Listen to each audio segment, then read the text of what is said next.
Jam-packed na games?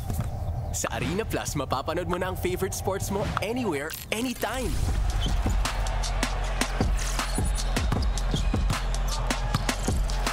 Keep track of real-time stats para updated ka sa bawat galaw. Join the hype! Makisaya at makipag-interact sa live community.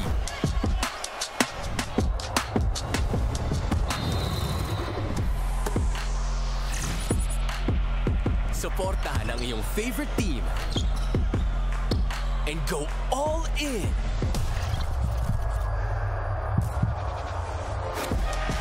Para sa chance na manalo ng mga bonus. Catch your favorite sports and join the Arena Plus family.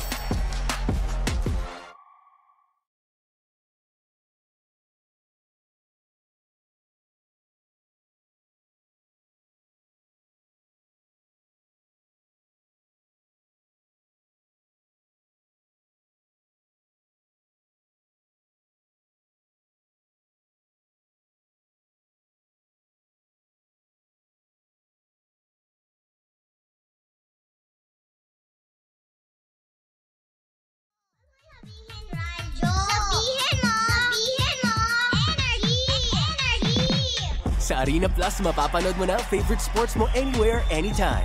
Maging updated sa bawat galaw ng laro. Suportahan ang iyong favorite team and go all in.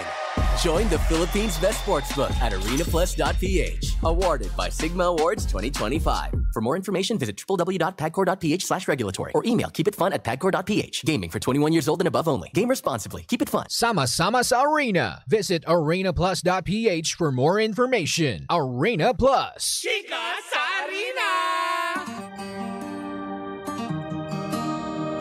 Isang magandang umaga, Metro and Mega Manila. Ako po si Kapitana Sisa. At ako naman po si Tita Cora. At ito na ang Chika sa Arena. Hatid yan sa atin ang Arena Plus, astig sa sports. Talaga nga naman, UAAP Fanatics, mamayang hapon na po ang unang pagharap para sa Game of 3. Yan, namamagitan sa pagitan ng UP at ng Lasala para sa Game 1 Season 88 UAAP Championship Game. Kung saan nga naman, sino kaya ang una makakapuntos para makakuha ng advantage para sa next round, hindi ba? Yan ang papakantabayanan ng lahat. Samantala naman, mamayang gabi din ang resume ng game or mamayang hapon ang resume para sa ating PBA All-Filipino Cup 50th season na laro na kung saan nga naman makabawi kayang muli ang dalawang koponanan, ang Terra Firma at ang Black Waters matapos kasing matalo sila last Saturday, hindi ba? Natalo ang Terra Firma sa koponanan ng Titans sa score na 111-108 ng Terra Firma. Samantala naman tinalo ng koponan ng Phoenix ang Black Waters sa score na 106-98. Mamaya kaya makabangon kaya muli ang Terra Firma sa magiging laban nila sa Meralco? O di naman kaya makabawi ang Black Waters sa koponan ng Ginebra team? Well, mamaya natin yan matutunghayan sa kanilang laro dyan sa may Inares Antipolo. Para naman sa ibang balita, Mare, pasok! Mare, lahing palaban. Fresh mula sa kanilang historic debut sa FIFA Futsal Women's World Cup, muling sasabak sa aksyon ang Filipina 5 sa Southeast Asian Game. Sa unang pagkakataon mula noong 2011, nakabilang ang Filipina 5, Mare, sa Group A kasama ang defending champion ng Thailand at bronze medalist na Malaysia. December 12, Mare, ang unang laban ng Pilipinas kontra Thailand at December 14 naman ang kanilang pagtutuos laban sa Malaysia. Matapos ang kanilang impressive Asian Cup qualification round, kabilang na sa 11th place finish na may highlight na dikdikang 0-1 loss kontra Iran. At ang kanilang high-level Japan training camp kung saan nakaharap nila ang reigning Asian champion. Todo handa na ang Filipina 5, Mare. At determinado ang koponan na magpakitang gilas at target na maiuwi ang medalya para sa bayan. Diba? Kaya nga naman ikaw ba nakakita ka na naglalaro ng futsal? Futsal? Oo. Yung FIFA? Yes. Ay, hindi pa. Yung futsal, ay ano siya, Mare, engaging in fairness. Talaga? Parang, akala ko dati bago yan boring. sa pangdinig ko, na tipong diba? Na futsal? Yes. Ay, okay. So, para siyang football. Oo. Ganyan siya. Okay. Oo. Pero parang, hindi sila sa damuhan naglalaro. Yesterday. Kumaga parang sa sa patag talaga, sa konkreto. Kasi ang football sa grass. Itong futsal naman ay parang nasa gymnasium ka din. Yesterday. Ng bongga. Ay, mas masakit yan kapag nadapa ka dyan. Correct. Plakda ka. Oo, diba? Talagang lagapa kung lagapa ka dyan. Hindi ka gaya dun sa mga damuhan. Diba? Na kapag lumagpa ka, happy ang mga bakla. Kasi ang mga football players nagpapakita ng mga angking galing. At saka binabasa kasi nila yung yung grass. So para medyo slippery, gano'n. Dito hindi mo pwedeng i-wet-wet. Kasi talagang dadaus-dus ka. Kasi imagine, Mare, hindi naman talaga natural sa ating mga Pilipino naglalaro ng futsal. Pero dahil competitive ang lahing Pilipino, diba? Lahat susubukan. Ang Filipina 5 natin ay ko-contest. Diba? In fairness, diba? At least meron na tayong, diba, Alas Pilipinas. Correct, Adel. Para siyang football din siya. Alas ba ang tawag sa kanila? Filipina 5. Ay, hindi. Doon sa team natin, doon sa football player. Oo, Alas Pilipinas. Ascals ba? Ascals. Oo. Diba? Tama ba kami doon? Ascals. Oo, diba? At least ngayon meron na tayong representative sa women's division, diba? Na nakakaloka. Patuloy na mamayagpag ang ating mga atletang Pilipina, diba? Na kung saan nga naman, diba? Kaya din naman makipagsabayan sa mga atletang Pilipino natin na nakikipagbuno. Diba? Nakikipagbuno para sa golden medals. Diba? Sa iba't ibang parte ng mundo at sa iba't ibang larangan ng sports. Correct. Well, in the meantime, mga pangga, muli po ako si Kapitana Sisa. At ako naman po si Tita Cora. At ito pa rin ang Chika sa Arena. Hatid yan sa atin ang Arena Plus Astig sa Sports. Sa Arena Plus, mapapanood mo na ang favorite sports mo anywhere, anytime. Maging updated sa bawat galaw ng laro. Suportahan ang iyong favorite team and go all in. Join the Philippines' best sportsbook at arenaplus.ph. Awarded by Sigma Awards 2025. For more information, visit www.pagcor.ph/regulatory or email keepitfun@pagcor.ph. Gaming for 21 years old and above only. Game responsibly. Keep it fun. Sama-sama sa Arena. Visit arenaplus.ph for more information. Arena Plus. Cheers, Miss Gabaglita! With Tita Cora and Kapitana Sisa. We are number 106.7 Energy FM. Pagdawag mo sabihing radyo. Sabihin mo, Energy. Sa magandang umaga, Metro and Mega Manila. Hindi ba? Medyo parang nakakagulat. Yung pabugso-bugsong ulan na naranasan natin ngayong umaga. Diba? Maributin lang, hindi ko pa pinalabas yung mga sinampay ko.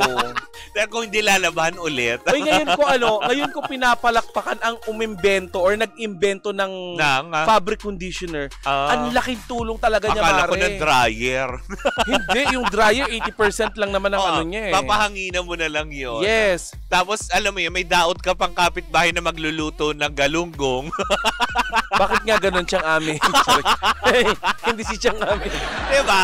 Yung mga pinatutuyo mong 20% pa na medyo basa. So, didikit doon yung amoy. Correct. Pero kasi minsan dahil sa pakikisama, imbis na magalit ka, manghihingi ka na lang din ng ulam. Kukulambuan mo na lang yung mga damit.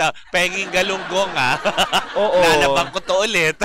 Ayo, mga pangga, anong gamit yung fabric conditioner? Diba?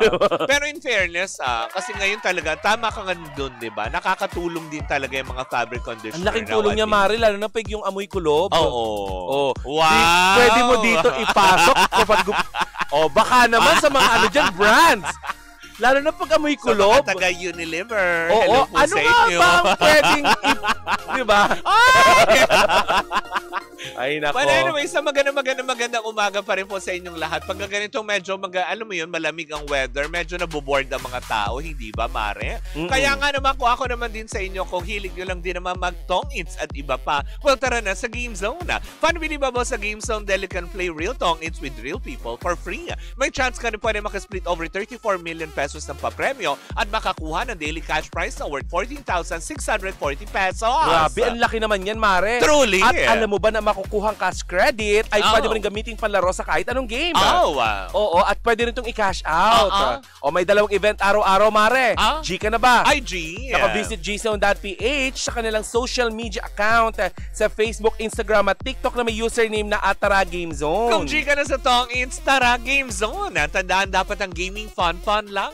Visit pancor.ph/regulatory or you can email them at keepingfun@pancor.ph.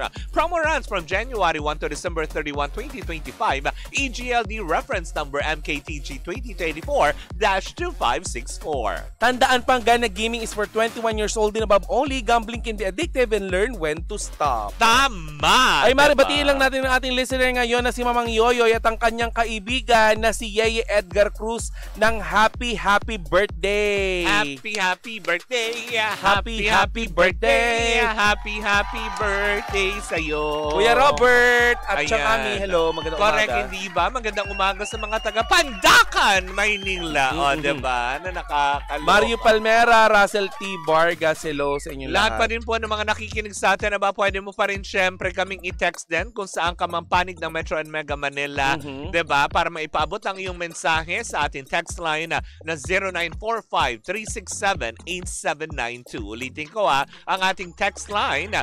0945-367-8792. Makipagtsikahan sa amin gamit ang aming text line or text jack. Tama, para naman maramdaman namin kung nasa kayong parte ng Metro and Mega Manila. At kung hindi nararating kayo ng aming mga contents, wow! Bakit biglang sumikip? i-comment nyo naman. Hindi ganun kasi mga vlogger ngayon. I-comment nyo naman kung saan panig kayo ng mundo. Para alam namin kung saan kayo nararating ng aming mga contents. Parang alam ko yan, yung nagluluto yan, di ba? Na tipong nga, kung umabot ka sa video na ito, i-comment kung saan kang lugar na nanonood. Oo. Naku, buti pa yan talaga, talagang tinatangkilik natin. Pero alam mo, Mare, bago tayo tumungo sa ating pagchichismisan, alam mo ba na ang Philippine Statistics Authority ay merong inilabas na pag-aaral na padami ng padami ang nagli-live-in ngayon at nawawalan ng gana magpakasal? Ay talaga, bakit? Oo. Kasi nga dahil siguro sa hirap ng buhay. Correct, diba? Oo, at syempre wala silang sapat na kaalaman tungkol sa pagpapakasal. Kasi sabihin mo naman, practically. Pero diba, parang number one factor dyan is budget talaga. Hindi lang yun, Mare, kasi ang hirap din ngayon magpa-annulled ng kasal. Correct, diba? Kasi Diba? mahal. Feeling ko, Mare, tataas na yan if ever man na dumating yung pagkakataon na madali na lang yung annulment o kaya yung divorce sa Pilipinas. Kung naipasa na. Oo, mas marami na magpapakasal. Parang hanggang ngayon, hindi pa rin, diba? Kasi syempre naniniwala pa din. Kumbaga parang ang unang kumukontra dyan, diba? Syempre ang simbahang Katoliko. Kasi nga, diba? Sagrado nga kasi naman ang kasal. Oo. Kung ano man ang pinagbuklod ng Panginoon, walang sino mang nilalang ang pwedeng makapaghiwalay nito. Kahit pa yung mama mong imata pobre. Kahit yung mama mong mata pobre. Oo. Yung mama mong may ekta-ektaryang hasyenda. Correct. Nalalasunin mo na lang din kasi parang special delivery from hell. But anyways, nako, eto na. Tumungo na tayo sa ating Baklatest! Nako, mainit pa rin ang pinag-uusapan ngayon, diba? Sabi nga ng ilan linggo na lamang kung ayatang kung magkakatotoo man na tuluyan ang lilisanin ng ABS-CBN o ng Kapamilya Shows ang bakuran ng TV5. Sabi ng ilang mga netizens, Mare, mukha yatang, alam mo yon, posibleng maapektuhan ang ilang mga programa ng TV5 kung talagang tuluyan ang aalis ang Kapamilya Network sa kanila. Kasi syempre, aminin man natin, diba? Revenue.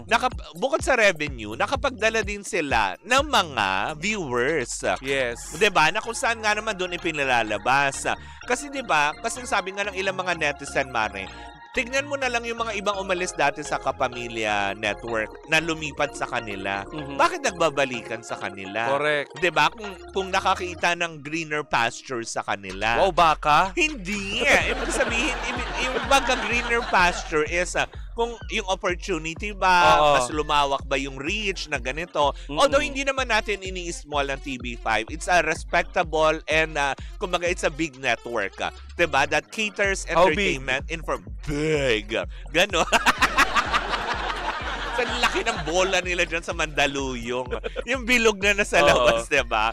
Pero yun nga, sabi nga ng ilang mga netizen, posible nga daw kasi magsisunuran na yung ibang mga sumusuporta na nanonood sa TV5. You mean the followers? Yes, the followers. Yung ibang mga kapamilya fans, diba?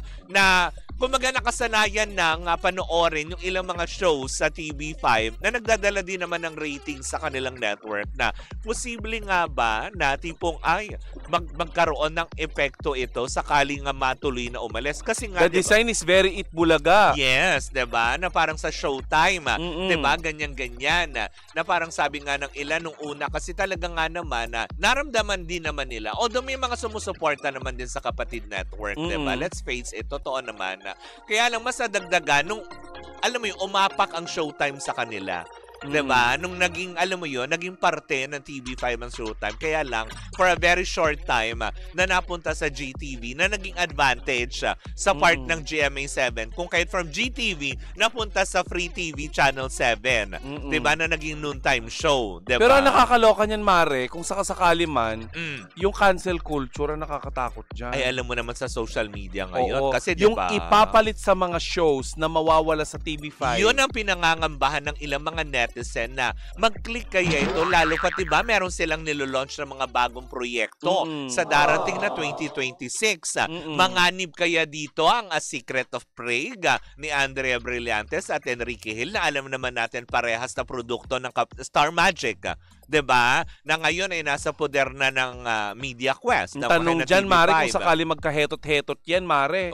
Tama kaya yung desisyon ni Andre Brillantes na lumipat talaga ng TV5? Diba? Na parang kasi, diba, nung una kasi nachichismis na, diba, bago pa man din tuluyan siyang pumirma talaga sa TV5, is diba nachichismis na lilipat sa GMA7. Nasa Batang Quiapo pa siya nun eh.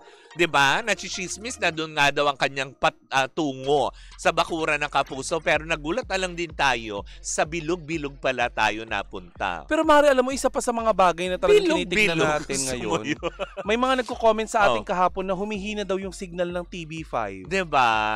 Yun din na yata yung parang ilan sa mga kababayan natin na hindi rin naman ma-reach sa ibang parte ng Pilipinas. Nandito siya sa Maynila. Ay, talaga? Oo, alam ko, Mare, napakalinaw ng ng signal ng TV5, pati na ng GMA7. Hindi dapat yung TV mo na ang palit.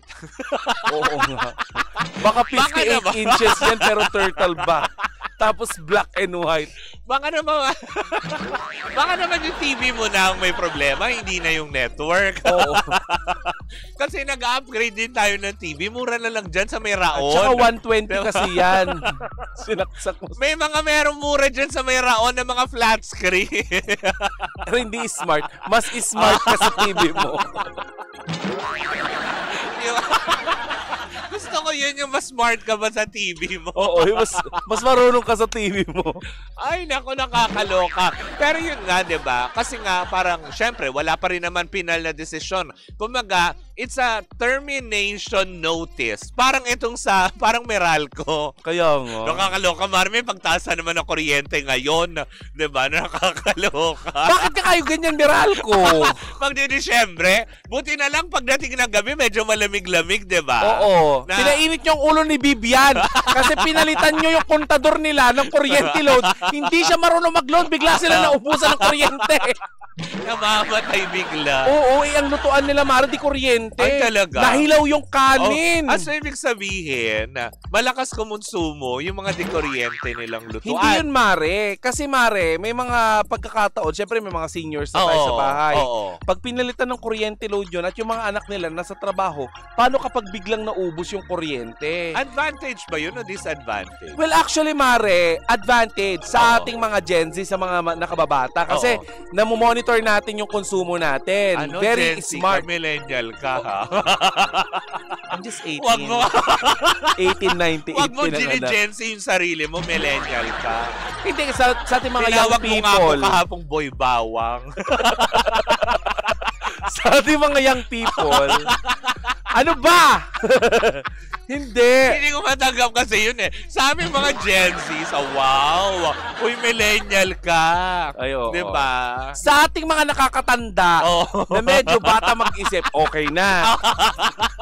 Hayop ka talaga. Lakang pinapalampas sa Tingnan mo salita. nga yung karakter mo, diba? Lakas makaluma, Hello Kitty. Hello. Oo nga, ano na uso ngayon? Di ba yung mga K-pop Demon Hunters na yung mga karakter Kaya ngayon? Nga. Hindi naman si Hello Kitty yan. Sino? Si Garfield. Sinapolit siya. Ay! Hindi, charot lang po. Wow, diba? Akala ko si Sarah.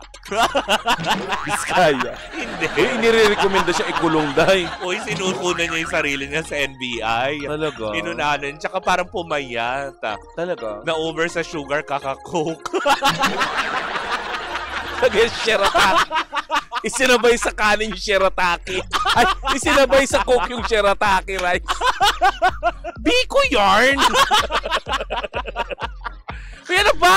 Ano? Pero yung kasi Mare, advantage yun kapag naka-kuryente load ka. Dahil, kontrolado kasi monitor mo. Pero kasi pag seniors na, syempre ano ba namang alam nila kahit mag-notify yan, di ba? Oo. Kasi Ang mga syempre, seniors, papindot anak naman yan, di ba? Yung mga kabatch ko, walang alam sa, alam mo yun, Oo, techie. correct. Diba? Na parang, paano ilo-load, saan mag-load, diba? Correct, nabubuhay na lang yan para huminga. Hoy!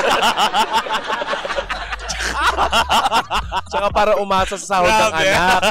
Tapos bibigyan nyo pa ng trabaho. Obligasyon Meralco. para mag-load. Oo. Diba? Tsaka Na sana may mga nakakaloka. tindahan talaga. Padamihin nyo yung tindahan kung saan pwede mag-load. Ay, nako. Ang laki kaya ng patong, Mare. Totoo ba? Oo, ang 500 pesos ay 50 pesos ang patong. Ay, Ang 1,100 pesos ang patong pag maglo-load ka sa Cash G. totoo? Oo. Ay, Kaya so ewan parang ko rin. yun na yung bago nilang pinagkakakitaan. Sana Meralco, libre, o kahit piso man lang ang Eh, bayad. hindi, syempre may service fee. Ang mahal talaga, Mare, ng 100 pesos. Sa bagay, magkano? 2 kilo ng bigas na Tama, yun. totoo ka dyan. I Oo. strongly agree, diba? Kaya nga naman, diba, mag-isip-isip naman tayo. Pero ako ito lang masasabi ko sa mga nagkakabit ng prepaid na, Oo. na kuryente load. Mm-mm. Ako nga loadan nyo.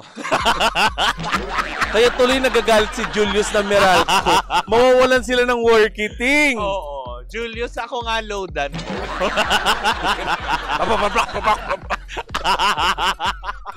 Ay, nako, Mamang Yoyoy, hindi mo nahulaan, kakabitan ka ng kuryente load. Correct, hindi ba? Sabi nga Adelo, ang GMA kasi 125 stations na nationwide. Ang TV5, iilan lang ata. May mga reception na mahina talaga. Well, kasi may mga ibang kababayan din tayo, especially sa mga parte ng Visayas and Mindanao. Correct. Na medyo mahina na nga. Diba? Tsaka nakakainis sa mga reception na yan, yung hindi pa dumarating yung bride tsaka groom, kumakain na yung mga ninong at ninang. Yung may nagbabalot na. Kakapal na mga muka. Yung hindi pa sinabing buksan na yung buffet area, may nanguna ng kumuha. Hoy, may kilala kong binyagan, ganyan na nangyari. Hoy! Yung di ba Nagbida-bida yung yung ano. hindi ba binubuksan fully yung lechon, pagbukas ng lechon, pangas na yung mga balat-balat. Nagbida-bida yung biyanan. Pinaalis pa. Ay, hindi! But anyways, nako mga pangga, yan na. Maghanap buhay na nga muna tayo. Uy, diba? may wala yung kaluluwa mo. Ay, hindi. Bakit ba? Hindi naman ako yung may kasamang pinaalis. Ay! Nag-sorry naman yung magpabinyan.